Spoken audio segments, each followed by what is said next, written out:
What are we making today? We are going to be making a miso soup, and we're going to add some mushrooms to it, as you can see.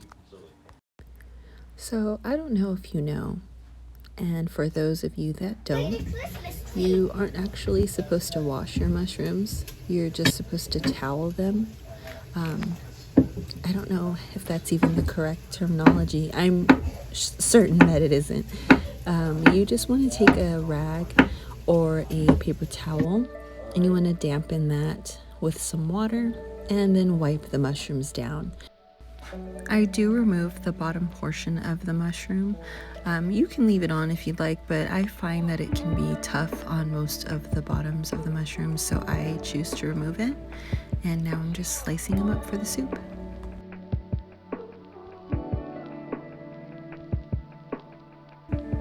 I personally really like mushrooms. I like them cooked, just with some butter on a pan. That's actually my favorite way to eat them, but this way is great too. Now moving on to the meat, I just have 1 pound of ground pork here, and this is what I'm going to use for the soup base. For this recipe, I am going to be using a stir-fry packet, and on the back, this is what you can use to actually make a stir-fry. After using it in this soup, I realized that I really didn't need it. It did change the flavor just a little bit, not in a bad way, but after making this soup, I realized I should have just stuck with a soy sauce base, which is a shoyu-based soup. And now I'm just going to be adding in some of the pork packets from this ramen. So if you don't have any bouillon, like chicken or pork bouillon or beef bouillon, you can definitely use one of these packets as a substitute. Of course, it's not as much as like a full bouillon cube, but if you needed to in a pinch, you can definitely use this. So just keep that in mind. And then you can save the noodles for later. That's what I like to do, because my daughter really loves to eat the ramen noodles. And you can make those any kinds of way, or you can even eat them raw, dare I say, when they're crunchy.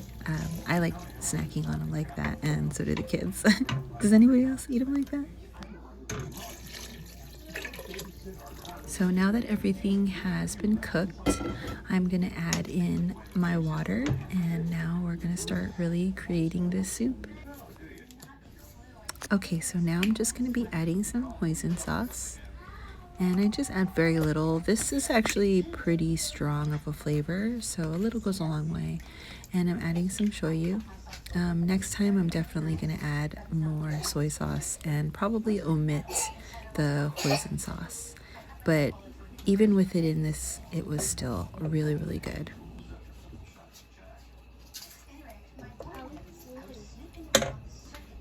Mama. Yes. Now I'm just adding some soft tofu. I did cut it up, and I did it wrong. I should have taken it out of the package and then cut it. I did it in the package, and that's why it looks so terrible. It kind of fell apart on me. So we did have another packet of tofu, which was firm tofu. And honestly, firm tofu holds up the best. You can definitely use a soft one. That's traditionally used in a miso that you'll find like at a Japanese restaurant. But in cooking at home, firm tofu, extra firm tofu, definitely holds up better to the heat. This time I cut it on a cutting board. It came out a lot nicer.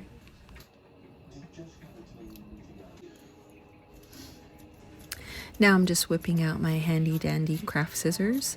They're extra sharp today because I was just using them to craft with the kids, cutting some cardboard out, cardboard Christmas trees, because 'tis the season. No, I'm just kidding. We have other scissors, you guys, okay? So these are just dedicated for food. But I mean, man, look at them go, right? It's not like this is sped up or anything.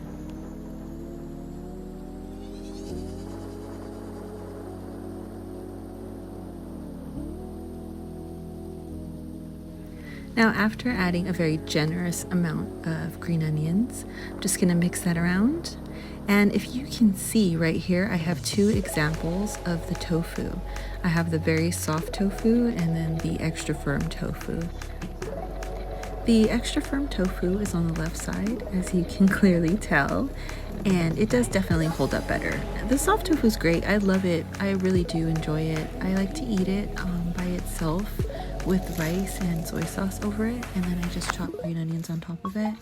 I know that sounds kind of strange maybe to some, but that's really something that my mom and I would snack on when I was growing up, and I love it. It's like really cold and cool. It's great in the summer if you want something kind of refreshing and cold. It's great. Now it's time to add the noodles in, and I'm just gonna stir those around, and this is almost ready.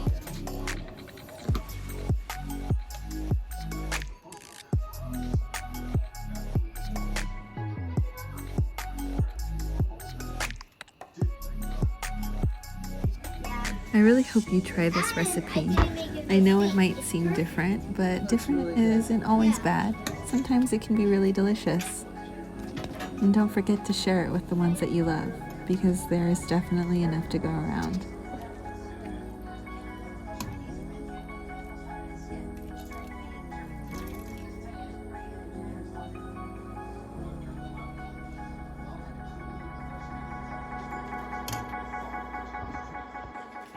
You're welcome. Here you go, Joe.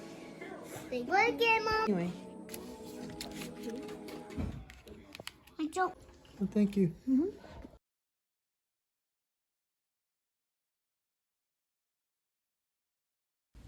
And now a gift from Joe.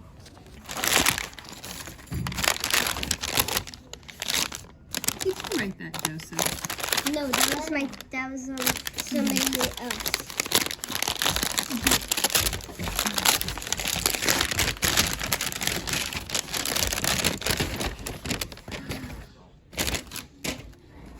What? Oh my goodness. Look at this. Joseph, this is great. Yeah.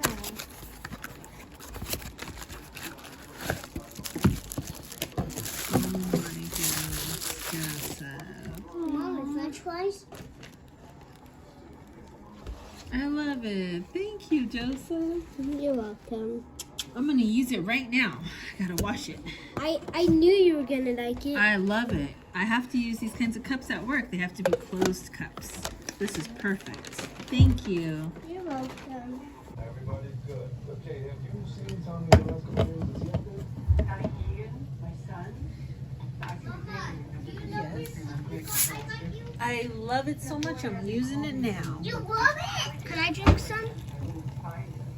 Mama, can I try it as well, please? He always listens to you, Jane. Can I try some, Mama? No, I'm okay. Look, I know how busy you are. You don't need to bother yourself. Perfect. Sound like the usual crazy self. I'm crazy because his best friend is turned on him. He's practically your brother. You can't trust him no more, Mom. He changed. Tell her to. She's not touching that girl. Angela Bell from high school. Said. Thanks for watching.